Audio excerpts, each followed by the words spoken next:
Alexander Hamilton was born and spent part of his childhood in Charlestown, the capital of the island of Nevis in the Leeward Islands. Nevis was at the time the British West Indies. He was born to his mother Rachel, and he also had an older half-brother. His mom had quite a few relations with different husbands and men, one of them being Alexander Hamilton's dad. His mom was soon remarried, and he was moved to a different location, his mom's actual hometown. Well, soon after his mom remarried, her husband abandoned them because she was still previously married, to another guy who was also not Alexander's dad. See, mom had a lot of relations with other guys. So once his stepdad abandoned them, his mother soon fell sick with a severe sickness, and she died. I know, unfortunate, because poor Alexander was an orphan, and his mom also abandoned his older brother and siblings. He was left alone. His brother was split up from him, and there was not much for Alexander to do at such a young age. He soon had a cousin who had taken him in, but soon enough, the cousin committed suicide, and Alexander was left to work on multiple different farmers and merchants' land, and he kind of just took his own education and his own guidance under his own wing. Alexander read and wrote a lot. He grew for his fondness of reading and writing throughout his childhood, leading him to eventually go to school in the colonies. 1772, Alexander Hamilton came to the colonies to continue his education. He worked long and hard for this, knowing he had a growing need for knowledge. He went to King's College, and he met his friend Robert Troup. Well, Robert talked a lot about his fondness for Hamilton and his aspirations to read and write and to public speak in front of people. And one day, he got Alexander Hamilton up in front of the Liberty Pole at King's College. Well, soon, Hamilton had a very fondness and fan base growing on the campus for his speeches and his arguments against the British.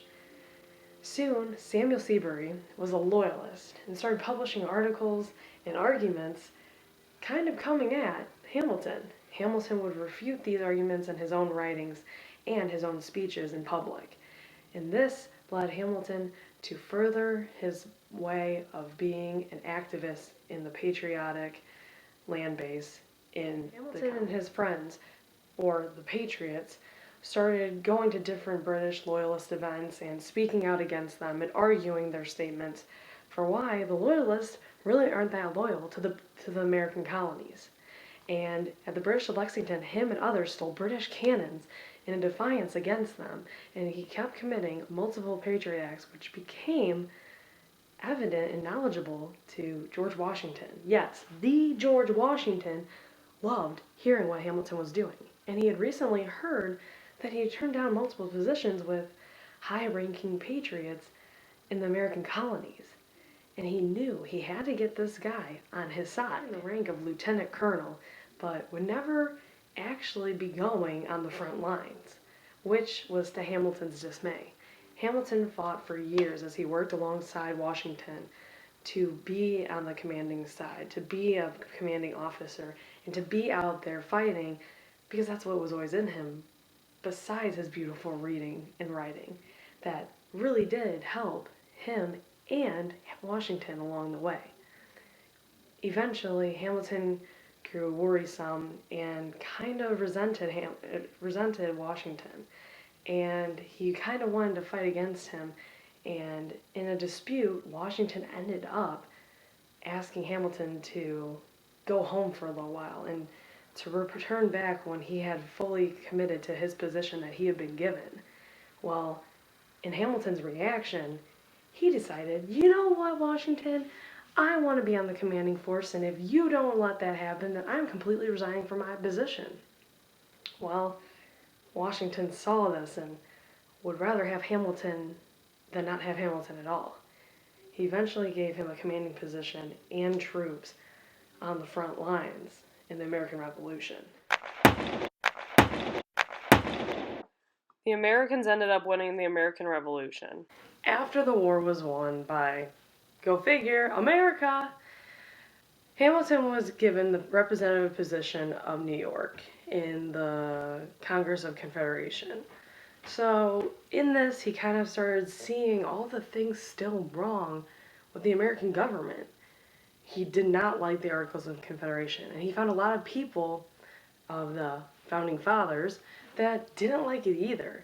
They realized that the Articles of Confederation did not allow them to collect money and taxes from the states.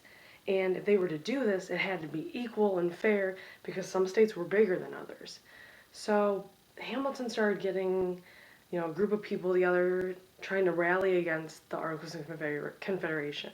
There had to be something better. There had to be something greater out there that would work better for this country. So he got himself, John Jay, and James Madison on his side to start writing these things called the Federalist Papers. The Federalist Papers, yes. The Federalist Papers, I don't know how many times I can say it, are some of the best writings that you'll ever see. There was over 80 of them. 80 of them. And guess what? Hamilton wrote most of them. Yeah, I know, right? Crazy. Well, you see, the Federalist Papers were arguments of what needed to change, what had to be rid of in the Articles of Confederation to create a new constitution for the U.S.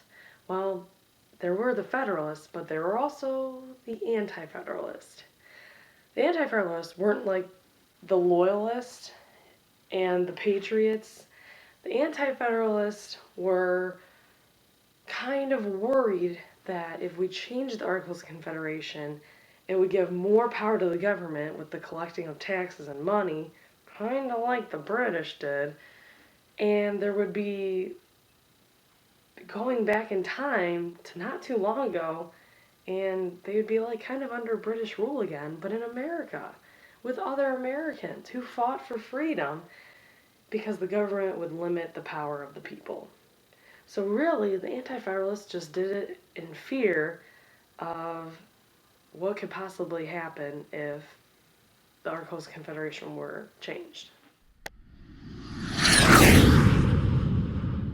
1787, here we are. We just got off in Philadelphia from New York City. Now you're wondering, why are we in Philadelphia? Well, not just for the scenery, but also because the Constitutional Convention was held here. And you're probably wondering, what was the Constitutional Convention? Well, the Constitutional Convention was held with all these members of the government in the states, all Federalist and Anti-Federalist, opposing and agreeing with the change of the Articles of Confederation and what needed to be different. So all those articles, those Federalist Papers, Anti-Federalist Papers, all led to this moment. Figuring out what to do and what needs to be changed with the Articles of Confederation. Should we completely get rid of it, or should we just alter it? Well, this happened, and this happened, and this happened, and then this happened, and that happened, and here we are. And one thing led to another, and next thing you know, our founding fathers are signing the new U.S. Constitution as we got rid of the Articles of Confederation. In 1789, George Washington gave Alexander Hamilton the position to be the first Treasury Secretary in the United States. So Secretary of the Treasury. Treasury Secretary? Secretary of Treasury. Same thing, right? Okay. So he ended up leaving this position in 1795. He was kind of done with it. He was frustrated with a lot of the government and the people running it.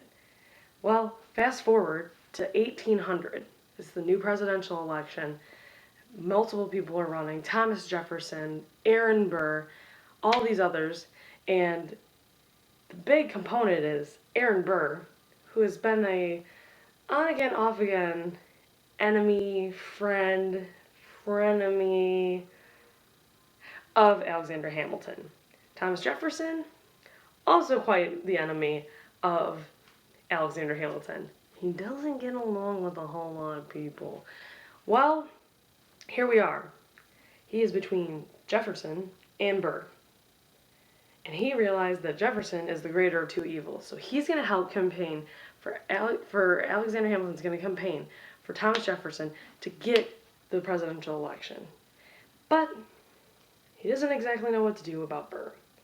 So he kind of starts writing a lot of articles, talking to people, slandering the character that is Aaron Burr, who he is as a person, who he is in power, what kind of a guy he'll make in a presidential position.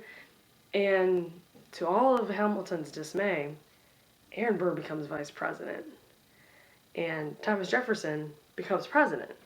So, after this happens, Thomas Jefferson also is not very fond of Aaron Burr.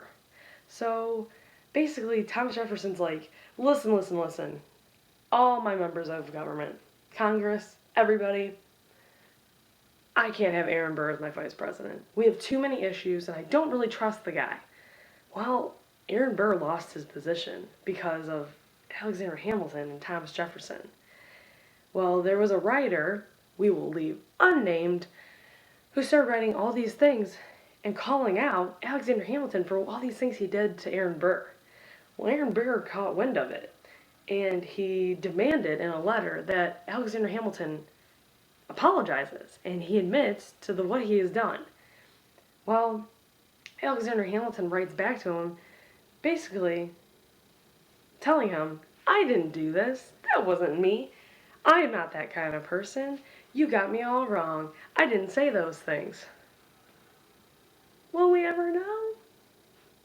Too late. We're not living in the 1700s, or the 1800s, or the 1900s. Wow, that was a long time ago. Anyways, so here we are. Aaron Burr didn't get the apology he wanted. Alexander Hamilton not going to admit what he did. Or did he? Well, it ends up coming to this. I know. Now listen up. Pause. We're in a time where things were solved with duels. Duels involve guns. Don't use guns, kids. They're not great. They're not good. But this duel consisted of one man holding one, another man holding another, walking 10 paces in the opposite direction of each other, turning around and shooting. Now, is that the best solution? No. But here we are. Aaron Burr demands a duel. And Hamilton finally comes to an agreement and says, fine, I'll duel you. I'll duel you right now. So, here we are. Here it is, July 11th, 1804, the day of the duel. So they both start walking their paces. One going that way, one going that way. And next thing you know, they turn around to shoot. Alexander Hamilton points his gun all the way up ahead, way up above Aaron Burr's head. And they both fire, but Aaron Burr was aiming for Alexander Hamilton. Alexander suffered wounds that caused him to die on July 12, 1804. And as we know him in history, is one of the most misunderstood men in power in the government and in U.S. history. So this was just a little more information, a quick little summary about Alexander Hamilton, who's one of actually the most interesting men in the U.S. history. If you have any questions, comments, concerns, talk to me. Ask me about them. Because guess what? Who doesn't want to know more about history?